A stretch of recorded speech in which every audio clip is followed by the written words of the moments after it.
Fake Instagram account open करून एका महिलेला अश्लील संदेश पाठवत तिच्याकडून नग्न फोटो आणि व्हिडिओ मिळवण्याचा प्रयत्न करणाऱ्या करंज येथील एका युवकाविरुद्ध वडगाव निंबाळकर पोलीस ठाण्यात गुन्हा दाखल करण्यात आला आहे।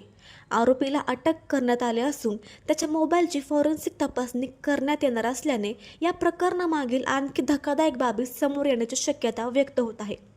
पोलिसांनी दिलेल्या माहितीनुसार दीपक मधुकर दुबळे याने एका महिलेच्या नावाने बनावट इंस्टाग्राम आयडी तयार केला। या बनावट आयडीद्वारे त्याने फिर्यादी महिलेशी संपर्क साधत अश्लील स्वरूपाचे फोटो पाठवले।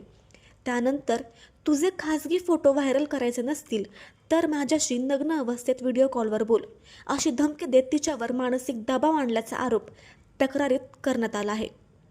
तक्रारीनुसार आरोपीने महिलेकडून मिळालेले फोटो आणि व्हिडिओ आपल्या मोबाईलमध्ये जतन करून परिसरातील काही व्यक्तींना पाठवले। त्यामुळे संबंधित महिलेची बदनामी झाली असून तिच्या मनास लज्जा व मानसिक त्रास सहन करावा लागल्याचे नमूद करण्यात आले आहे।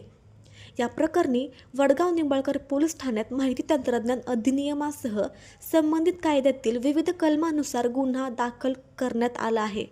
आरोपीला अटक करून बारामती न्यायालयात हजर केले असता न्यायालयाने त्याला 2 दिवसांची पोलीस कोठडी सुनावली। दरम्यान आरोपीने अशाच प्रकारे इतर महिलांनाही लक्ष्य केले आहे का याचा तपास सुरू असून त्याचा मोबाईल जप्त करण्यात आला आहे। मोबाईल फॉरेन्सिक प्रयोगशाळेत तपासणीसाठी पाठवण्यात येणार असून त्यातून आणखी काही पीडित किंवा डिजिटल पुरावे समोर येण्याची शक्यता असल्याचे पोलिसांनी सांगितले।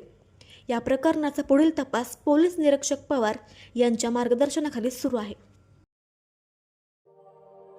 अशाच नवनवीन बातम्या पाहण्यासाठी बारामती वार्तापत्र चॅनलला लाईक करा, शेअर करा, सबस्क्राईब करा आणि बेल आयकॉन प्रेस करा।